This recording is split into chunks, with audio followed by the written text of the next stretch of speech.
Most of the time, music for League of Legends supports a project of some kind, whether it be a score for a cinematic, a theme for a new champion, an interactive music system for a new game mode. However, in some situations, music not only leads a project, but is the center of an entire campaign. This is especially true for the virtual bands of our League of Legends universe. Pentakill was the first group of its kind in League of Legends, and is a metal group made up of multiple champions like Karthus and Mordekaiser. Up to this point, they've released 2 different albums, a music video, and in-game content, so players who love the band and its music can play as those champions in their Pentakill attire. KDA is a K-pop and pop-inspired group consisting of League champions like Akali and Ahri. They debuted their first song, Pop Stars,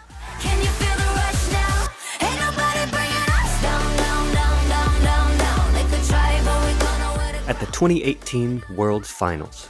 And they just had their comeback, releasing a new EP with songs like The Baddest, More, and Villain.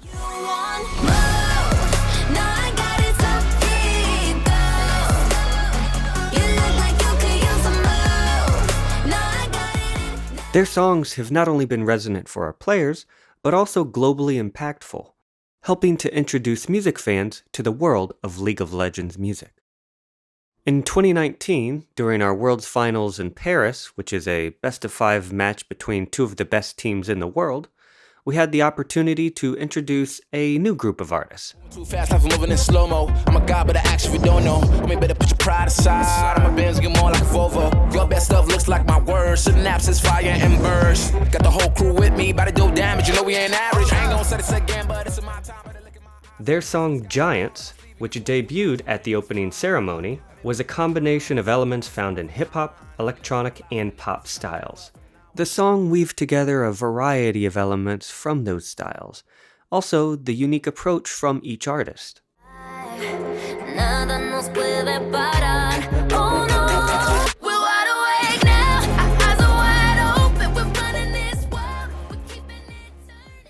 Each music-centric project is different from one to the other, whether it's style, song, artist. However, they usually share one thing in common, and that's their music video. For the big single on each project, we tend to have a music video where the champions are animated and perform their song.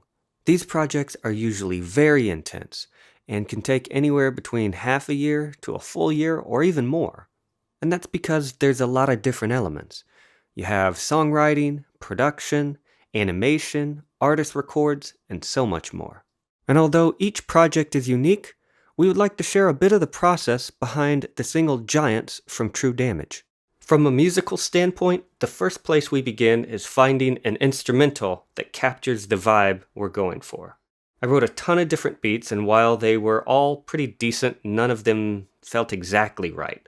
Like something that would be familiar but unexpected in its production and blended together a lot of different styles. The first part of the song that really felt right after a good amount of exploration was the verse instrumental.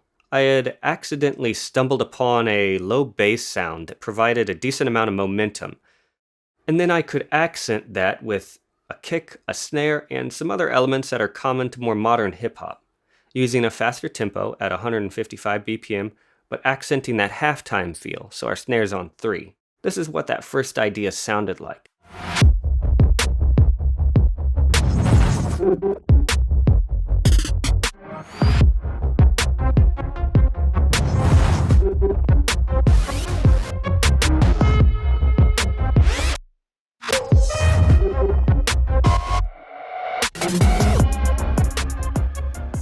And eventually, what it sounded like in the final.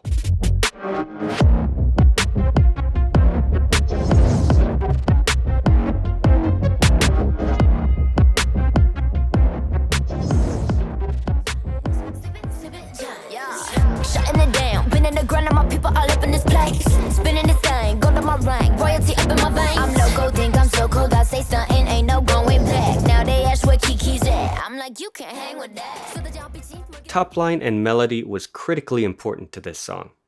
And once I had a decent amount of the instrumental together from the intro to the chorus, we worked together with the really talented songwriter Harlow. She and I collaborated a bit, and she wrote some amazing melodies over the chorus, which was our primary focus point. However, we couldn't find that thing that really worked super well. Some were maybe a bit chill, others too anthemic. And eventually, what we found out was that bass line that I had written, it was cool and it reinforced the vibe that I created in the verse, but it wasn't really helping the melody in the chorus. So we changed up the bass line a bit, added in some chords to flesh out that chorus section, and found a melody that really had the energy we liked. Initially, that chorus sounded like this.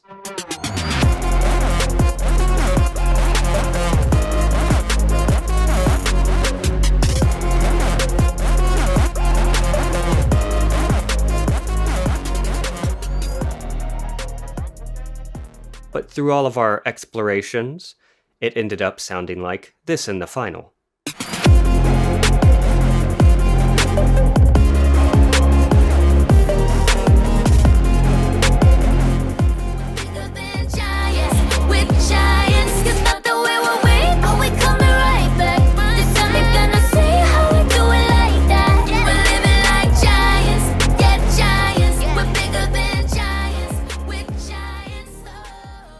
Once we had a solid foundation of the piece together, we started to work with all of our artists on the song.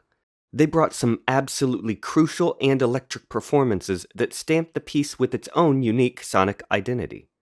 In fact, the bridge ended up totally different than how I had initially imagined it, because of the artist's unique explorations. And during the demo phase, we had Duckworth, who rapped over the bridge, swing by the studio to record his take on my initial beat that I wrote for the bridge. This is what that beat sounded like.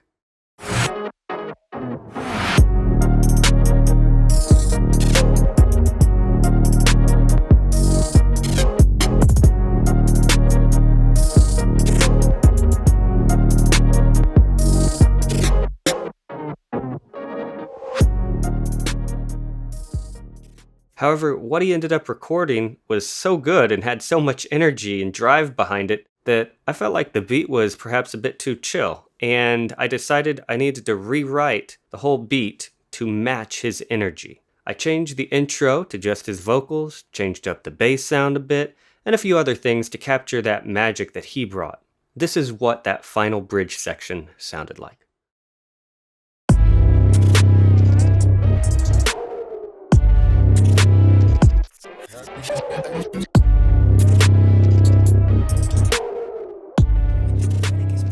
Don't act out, shy and surprise. They be like, what you mean? What is your winning scheme? I got a giant team, big as my self-esteem. Run it back, man. They think they go hard, I'm like, come again. You run at a time and I'm busting in. While you stumbling, I got this blade in my hand for your punishment. Thank you everyone for watching and listening to our talk on the music of League of Legends. Hopefully this presentation has given you a bit more insight into the wide variety of music that we create for League of Legends, why we approach things a bit differently, and how fun it truly can be. Thank you.